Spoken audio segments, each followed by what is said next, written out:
real civil change Hmm. started in the church. Right.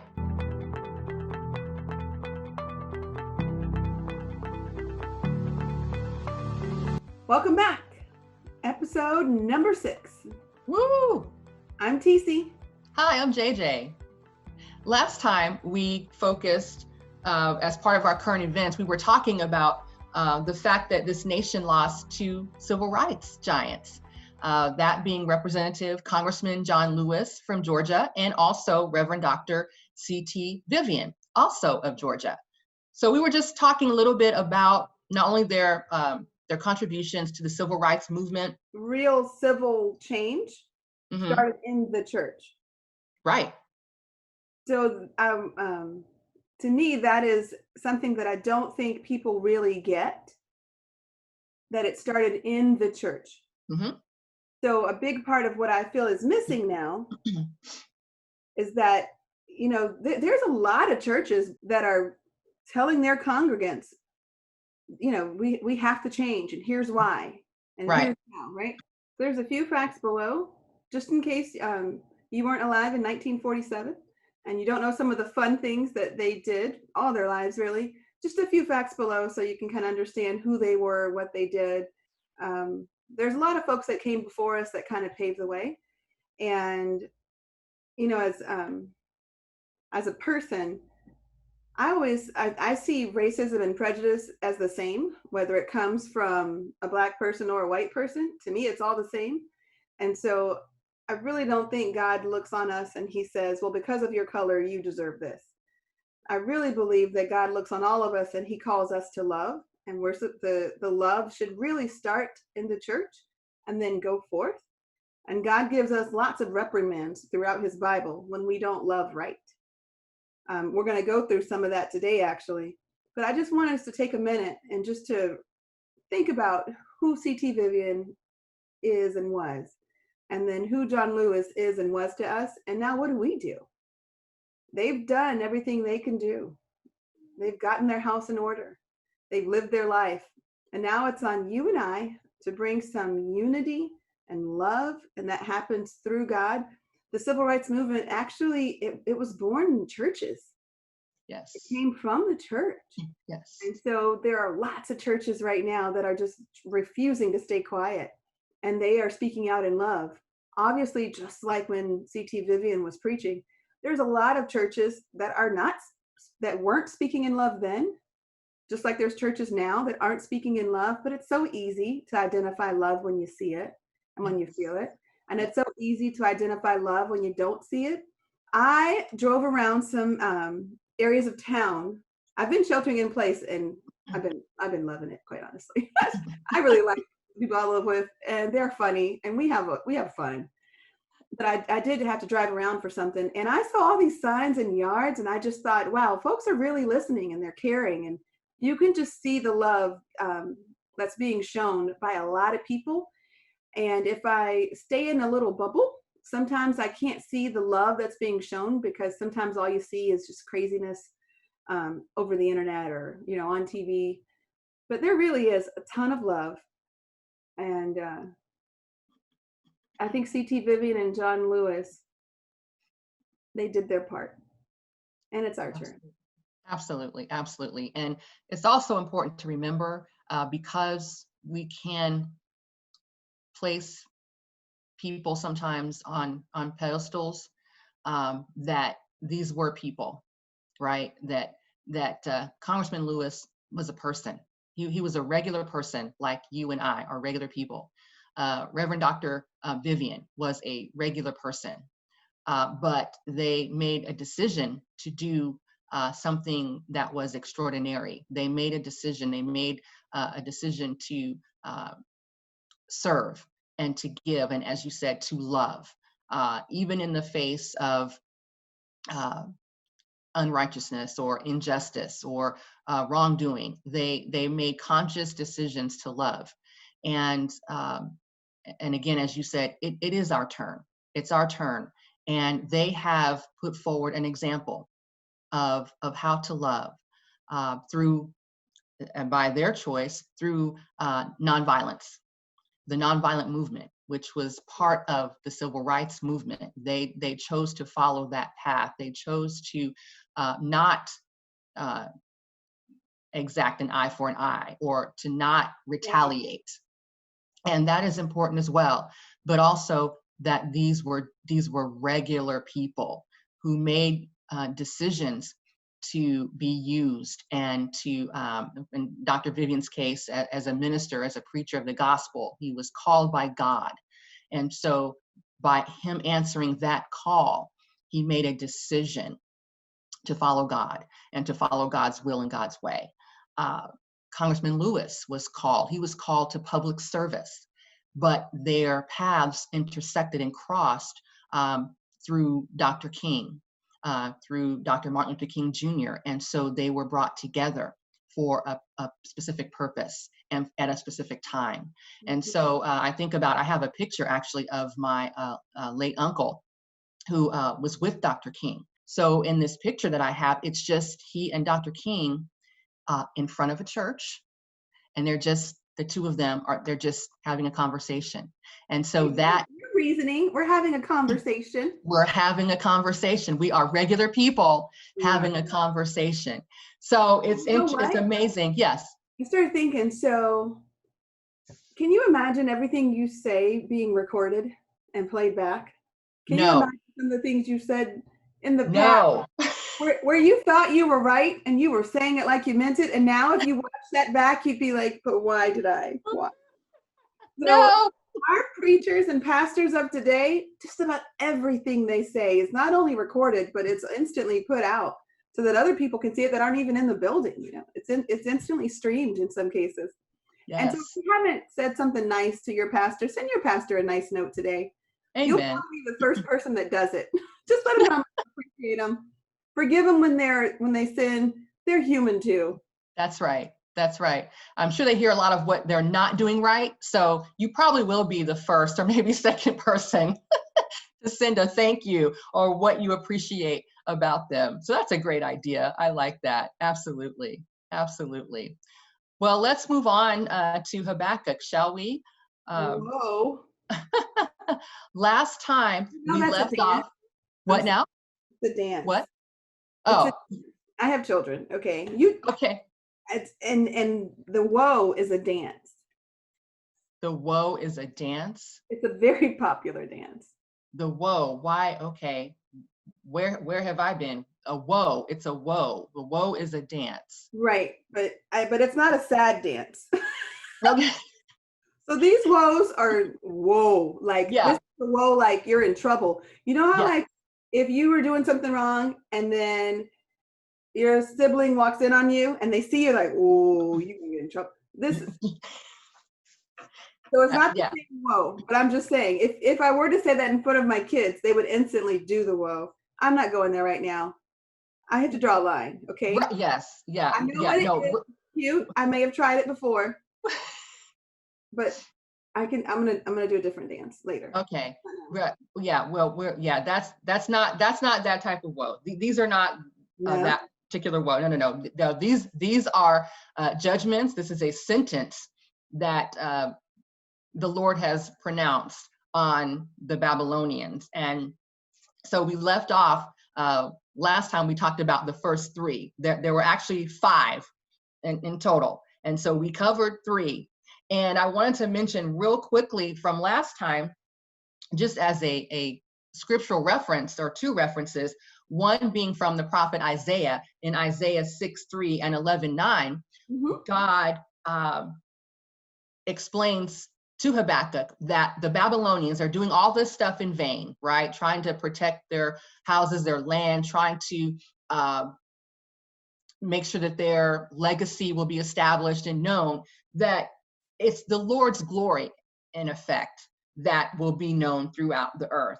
And then that is, again, reinforced earlier because God has a relationship, his covenant relationship with the Israelites. He says in Numbers, okay, through Moses, that God's glory will be upheld and continue through his judgment of the Israelites for their rebellion. So we kind of see, again, we see God is consistent, his consistency, and that every time the Israelites are rebellious, that he has to check them. And isn't that like a parent, really, right? I mean, you don't want your children to just, you know, be rebellious or do whatever it is they want to do. You have to put some consequences, some measures in place to kind of check that rebellion. And it's the same way with us. I would love to just do whatever I want, when I want, how I want, and all that, but that's not good. It's really not right. It may seem that way, but it's not. And so where we are now with the woes is that it seems like the Babylonians are just getting away with everything. They're just running off, overtaking people, stealing from people, doing whatever. In this case, the Judeans, and they are just, just power on top of power on top of power. And what God is telling Habakkuk is, he's saying woe, but also woe, like, wait a minute, not done yet, not done yet. I'm also going to check, correct, bring about punishment. Here's their sentence upon the Babylonians. So that's where we are. And we're going to look at the, I can't believe this, TC, but we're going to look at the final two woes, and that will wrap up chapter 2 of Habakkuk. I can't believe it. We made it almost. I know. Wow. So do you want to go ahead and read those two? I think we're covering 15 through 20, correct? Okay. Woe to him who gives drink to his neighbors, pouring it from the wineskin till they are drunk, so that he can gaze on their naked bodies. You will be filled with shame instead of glory. Now it is your turn. Drink and let your nakedness be exposed. Okay, yeah. And so we're just going to take it a couple of verses at a time as we go through this. So I know that you kind of had some thoughts about the fourth woe, which is woe to him who gives drink to his neighbor. So how does that kind of strike you? Well, it gives you the idea that you use something that people want to get what you want from them. Kind of gives you that feeling. So I want to use and abuse you. In order to do that, I'm going to find out what it is that you really crave. And I'm going to give you exactly what you crave. And I'm going to give a lot of it to you so that I can take advantage of you. That's what the first part of it looks like. And God says, so as you were planning this, you do realize that I saw you and I knew you, right? He says that now it's your turn. Drink and let your nakedness be exposed. And so you get the idea that God is just not blind to anything, and he's not going to just let it go unpunished. Ultimate punishment comes at death. And it's not that you die and you're gone forever. You either die and you end up with God forever in the new heaven, new earth, or you die and you end up in hell. And so even while we're alive, God still doesn't say that everyone can get away with everything. He still doesn't say that. It might feel like that, but that's not really what happens. In the moment, Habakkuk felt like that was true. So he went to God, and God said, no, this is what's about to happen. And so this part is talking about being taken advantage of. And so you can look at yourself on both sides of that. When have I wanted something from somebody that I didn't mind making them look a little bad? You might feel like you didn't get anybody drunk, so they just go get naked. So I must be good. I must be one of the good Judeans, not one of the bad Judeans that are getting in trouble, and not one of the Babylonians that are being punished. No. I'm one of the good Judeans. You might feel like that. So let me help you a little bit. Have you ever, you've known someone's button and you pressed it anyway? You knew that was their button. You knew it would drive them a little crazy. You knew it'd make them do or say something, and you press that button anyway. So you're the same. This is you here too. Yeah. So that's what comes to my mind. Yes, that's exactly it. And just moving on a little bit in verse 16, the second part of that, after it says you also drink, it says, and be exposed. I'm reading from New King James Version, and be exposed as uncircumcised. The cup of the Lord's right hand will be turned against you, and utter shame will be on your glory. So again, we're talking about this perversion, right? The Babylonians, they were very, very perverse. And so that same perversion, then the Lord is saying will be, right? Like, rest assured. I mean, he's making this declaration again, that this is what these woes are. These are his pronouncements. This is his judgment, his sentence. So everything that the Babylonians have done will be turned onto them, turned against them, and they will be punished. You reap what you sow. That's what goes around. There you go. There's a lot of different ways different people refer to it, but this is what God is saying. And the words are so eloquent. Absolutely.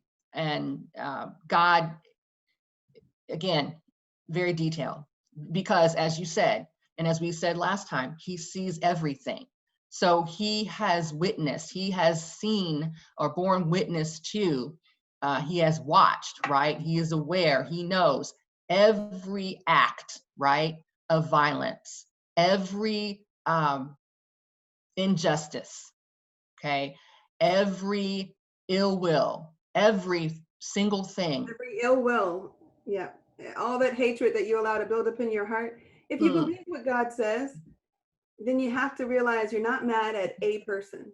So there's a lot of people that could fix their anger on a person they don't even really know. They just have seen them on TV, or a person that's right next to them. But if you're fixing your anger on that one person, that too will be judged. Exactly. Because God said to hate someone is just like killing them. That's right. Right. Right. And again, if he's watching them, he's watching you too. So, so it's not, again, it's not to, you know, a fear or to be scared and afraid. It's to, well, you can be scared and afraid, but there, hopefully it will produce a healthy reverence, a fear in terms of having a reverence, a respect for God, that his eyes are on the just and the unjust. His eyes are on those who are righteous, and his eyes are on those who are unrighteous, and those who are righteous but yet still commit unrighteousness, right? Because no one is perfect. So we know, again, all have sinned, right? That's what the word says. You know what cracks me up? People who look on God's church is his baby and he's coming back for her. But people who look on his church and, oh, they're a bunch of hypocrites. And I'm thinking, so about that. What are you? He is coming back for her. But if you're saying that, you're probably in the same boat with the folks that you might be thinking are what you say they are. Because what you really want to say is, God, I'm sorry. I need help, right? Right. I need help. How can I serve? Tell me something I can do. You want to kind of approach it maybe from that spot versus standing above everybody and deciding who's good and who's not, because that's really that judgment seat really is for God. That's right. There's a lot of ways that you'll know who you're dealing with, you know. And so if you are dealing with somebody who is obviously struggling with a certain sin, just remember the sin that you're struggling with, and it'll help you be a lot more understanding, and you'll be a lot less puffed up with pride, right? Exactly. And what I love about this is like father, like son, because you know who else issued woes? Jesus to the Pharisees, right? Speaking of being puffed up and proud, yeah, Jesus had his own set of woes, and he issued them to the Pharisees because they were so arrogant, because they knew the law, right? Because he called them a brood of vipers. Yes. Hello. Yes. He called them. Yes. He called them. They were empty tombs. They were full of dead men's bones. Hello. That was Jesus. Okay. So again, like father, like son here. Who knew the law word for word, who knew many parts of the Bible word for word. They were currently living a part of the Bible. And so it wasn't all bound together and looking as beautiful as the Bible that we use today, because they were living in those times that were being written about and added to the Bible. But the part of the Bible that they did have, they literally knew it verbatim. These are Yes. people who knew the word. So if you're walking around and you see some people who claim to be Christian, claim to go to church all the time, and then they're acting a hot mess, this is not the first time in history it's happened. And you're not the first one to notice. But to your point, JJ, there are still responsibilities on me and you. And God is saying, listen. That's right. That's right. And it's easy to point the finger, but you know, the one that you're pointing, just remember there are 4 pointing back at you. So, so I have to remember that. And so, Oh, that's when they start pointing like this. I'm sorry. Well, I guess your thumb, I don't even know. Okay. What? These woes, I mean, they hurt. Yes. God just doesn't say, I'll think about it. I really love you. I don't think I'm going to. He doesn't do that. God goes at him. He says, the violence you've done in Lebanon will overwhelm you. Ouch. Ouch. All Yes. that stuff you were doing is going to overwhelm you. And by the way, he even did this to David, a man he said that was after his own heart. That's right. A man that he said was blameless, even though he obviously did a lot of things. That same man, God loved him. He forgave him, but there were consequences. Consequences. And here's the consequences on the Babylonians, and they don't even love God. Right. That's right. That's right. And here's what he said to them. Wow. Verse 17, the violence you have done in Lebanon will overwhelm you, and your destruction of animals will terrify you. So if you didn't think the PETA folks were in the Bible, I'm just kidding. Just kidding. I'm going to do it again. The violence you've done to Lebanon will overwhelm you, and your destruction of animals will terrify you. God cares about animals too. You can't be Christian and go around being hateful towards animals all the time. You can't do that. You can't do that. He's given us the right to eat as we would like, but he's not given us the right to be ugly to animals. Right. For you have shed human blood. Mm-hmm. Wow. Mm-hmm. Mm-hmm. You have destroyed lands and cities and everyone in them. And so God starts reading his account of the things that these Babylonians have done. And you can see why God called them, you know, that ruthless people, that impetuous people. You can see why he called them all those characters, why he gave them all those characteristics, because of the actions they had taken. Yes. These were Yes. all choices. You're right. The wickedness. They were so wicked.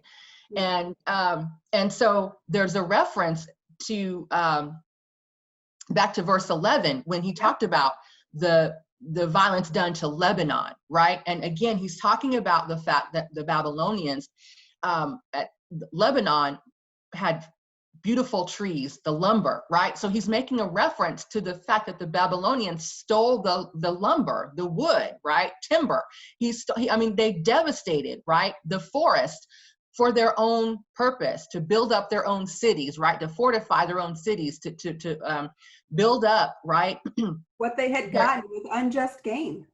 That's right. That's right. And so again, God is saying that you as oppressors, Babylonians, and you are trying to break the will of the people, and all this violence, all this destruction that you have brought upon Lebanon will be done to you. So it's going to cover you. God doesn't say they're perfect, because they're in trouble too. Right. And if you go to the average person that's in high school, in college, they want to serve. They want to fight for a cause. They want to help somebody. That's what they want to do. And that's exactly what God is asking us to do. He said, instead of all your pretend fasting, why don't you do something for somebody else who needs it? Right? And so I'm thinking, well, he's obviously talking to me. What do I do for someone else? Not me, not necessarily my immediate family. Of course, you got to take care of them. That's like the basis, right? The foundation. God says take care of home first. But then what am I doing for anybody else who needs it? Am I clothing anybody? Am I feeding anybody? If not, God is putting me right back here with these Babylonians. Exactly. Yeah, that's exactly right. Yes, yes. And still, love has to act, right? Right. That's right. That's right. And again, that's powerful because you see God's relationship with his people. Don't give up. Hold on, especially if you're a Christian. God sees it. He sees you and he sees what you're going through. And here's the opportunity. Turn to God, give it to God, Right. and he will bring about justice on your behalf. And he will talk to you. Yes. He will talk to you. And so if you've stayed in angst too long, it's a good time to ask God what to do, because what you're doing is not working out so far. So you got to ask him, what's my next step? What do you want me to do? And then do like Abraham, hurry up and do it. Don't take a while. Don't think about it. Don't make your plan. Don't, just do what he said. Say what he said. Go do what he said. Talk to him. Really talk to him. I have found a lot of peace in that. Yes. And the next part, I mean, it asks where your treasure is. Sometimes the problem is God needs to shake you up because your treasure is in the wrong spot. And that's what he says in verse 18, of what value is an idol carved by a craftsman? And so he brings up the idea of idols. What's your idol? You know, what's your focus? Where are you? If a position is your focus and you think you deserve something more, or whatever the case may be, that could very well be the idol that you're putting before God. Well, how is that even possible? I mean, idols are like, little statues, right? Idols are like someone you really look up to. Well, an idol is anything that you put before God. And so sometimes I've been so angry, I don't feel like I'm ready to have a conversation with God. So I just don't think my heart is ready to be in a submissive spot. And that's where I need to be to talk to God. You can't really go to God. I remember I tried to sing this song. I was having a terrible day at work, and I went out into the parking garage in my car. And I was like, I know what I do. I just didn't have the words. The Holy Spirit's going to have to pray on my behalf right now. I don't have the words. And so I had to sing a song. There's so many gospel songs you can't sing and be mad. You can't. You can't be, so mad, and then start singing, I surrender all. How are you going to stay mad with that? Anointing fall over me. How are you going to stay mad with that? You can't. There's so many. You can't be mad and sing a gospel song. So sometimes I think we just need to sit back and ask ourselves, what's my idol right now? What am I putting before God? Because you know what God told me to do to people who trespass against me? Right? Yeah. Right. Forgive those. Yes. Yes. So Yes. am I allowing my heart to become like stone? And do I need to ask God to remove this heart of stone and give me a heart of flesh? Because I've let mine get all just like Pharaoh's. I mean, ask God for some help. Because Right. I think most of the time, he's most of the time, we're just trying to catch up with him. Right. We like to think we're always in step. We do. Right. But most of the time, you're trying to catch up. Talk to God. Ask him, what do I do next? Because you That's have right. to be everyone's example of love around the office. That's what you're No supposed to pressure. And speaking of no pressure, that in and of itself is challenging, which is why, and I know there have been times when I've just had to, before COVID and sheltering in place and opportunities to work remote, I would have to just get up from my desk and just go into the bathroom. And literally, there were times I would just fall to my knees because it was just it was hard. And there would be times that I would go to God and say, God, I'm upset right now. This is not fair. Help me to have the right attitude, the right response. This is not fair what's going on. And I know you see it. And again, challenge Habakkuk. I know you see it. So what are you going to do? I know I need some help right now. Yes. You don't let me go out there and act crazy. Okay, please. Please help me because I really want to. Or, Lord, I know I blew it because I blew it. And there will be, and I did. I just blew it. I just said this, that, and the third. And oops, now I need to go back and fix it. So God, help me to fix it. Help me to be humble. Help me to say, apologize when I need to apologize. And if there are consequences, be ready for those consequences. And I think, again, getting back on the subject, but it's so relatable. that It's the so Israelites, on that teaches lies. So yes, we have so many images around us yes, that teaches us lies. We got lies of what beauty looks like.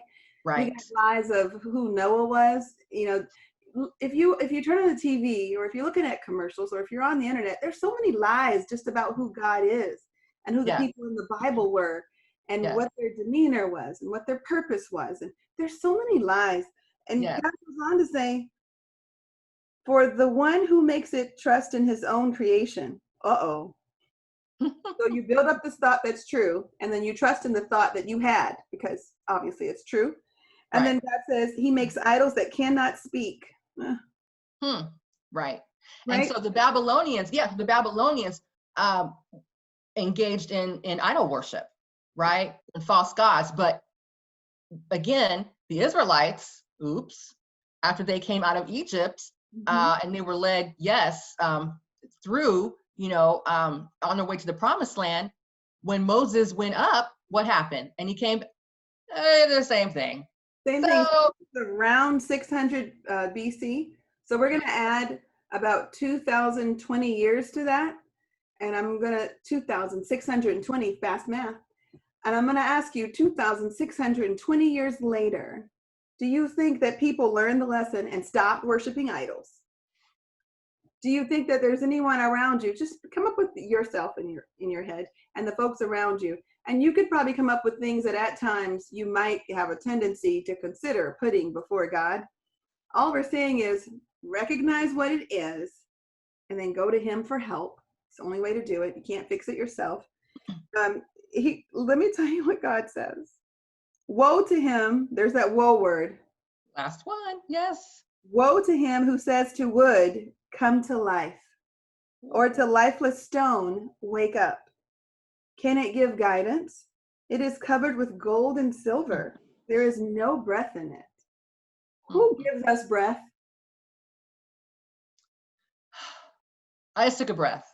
So I have to be careful, right? Because again, God is speaking about the Babylonians and their practice, their worship of idols, and this is how aware God is, right? This is how present God is. That the Babylonians had actually had a ritual, and what they would do is it was called an opening. And so they would have this sacrifice, and the ritual was literally to get breath to come into the object, into the idol or false god. So it was the opening of the mouth. That was the ritual, opening of the mouth. So here God is addressing that specific ritual that the Babylonians engaged in. And he says, yet in it, there is no breath at all. So again, they are spinning their wheels. They're trying to do all this, right? And as you said, modern day, and how many of us can relate? We're spinning our wheels. We're trying to put breath into idols, put breath into things that really have no life, no breath at all. Into relationships. Yes, yes, and exactly. Idols. What are we? Even self, right? Because that's what I was thinking about. Sometimes, right? We can put ourselves. I can put myself before God.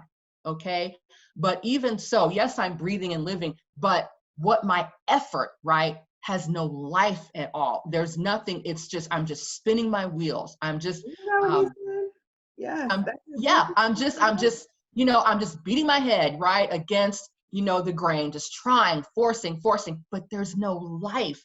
There's no action. There's no purpose. Why? Because God is not in it, because it's me. It's my effort. It's my will, right? It's all me. And so, God, your church lady, he's a jealous God, but God is a jealous God. God is a jealous God. And yes. The word church lady has come to mean so many things. I heard it a few times, and it just wasn't super happy. I want you to think about JJ. She just said something that she can work on. How many people have the humility to really do that? Right? That's not easy. But God says, work in progress. God says the nations exhaust themselves for nothing. This is exactly what he's teaching us. And we've got to be not so haughty, not so proud, not so snooty, that we can't pick up a mirror and see us ourselves for who we are, and then want to change, right? And so I feel very valued by God. And I feel that if he didn't offer me any discipline, if he just let me drive off a cliff without telling me stop, no, if he didn't do that for me, I just don't think it would be love. I think when you love someone, you help them and you help them get better. And God is love and he is perfect. And I can't say that about anyone else. And so as we come to a close, that last verse. Yes. Are you in King James, New King James this time? Yes. Yes. No, New King James. I love it. Love it. I want to hear it. Okay. But the Lord is in his holy temple. Let all the earth keep silence before him. Well, I guess you heard that. We started chapter 1 saying Habakkuk went to God with reverence and respect because, yes, we're saying go to God, but you got to know you're still talking to God. And I love how he keeps reminding us, oh, by the way, the Lord is in his holy temple. You got to know where if you look up in the sky, you just can't look up in the sky and say, this was just some accidental explosion out of nowhere. It just can't be. Since when has an explosion created something so beautiful and intricate? And so you got to look up there in the sky and you got to say, well, no man created this. It's got to be God. And he just tells us he's in his holy temple. Let all the earth be silent before him. Okay. That's it. The Lord is alive, right? Because he sees every detail. Obviously, he sees every detail. That's why he could chronicle the actions of the Babylonians. So guess what he can do for us too? He's still alive. He hasn't stopped being alive, right? The Babylonians, all their false gods, no life, right? They're dead. They cannot give breath, right? They cannot create. They cannot see. They cannot do, right? It's wood, right? With stuff on it, gold, silver, whatever. But the Lord is alive and he's in his holy temple. What does he say? Keep silence. After we've done that, keep silent before him and be willing and humble enough to listen and hear his response.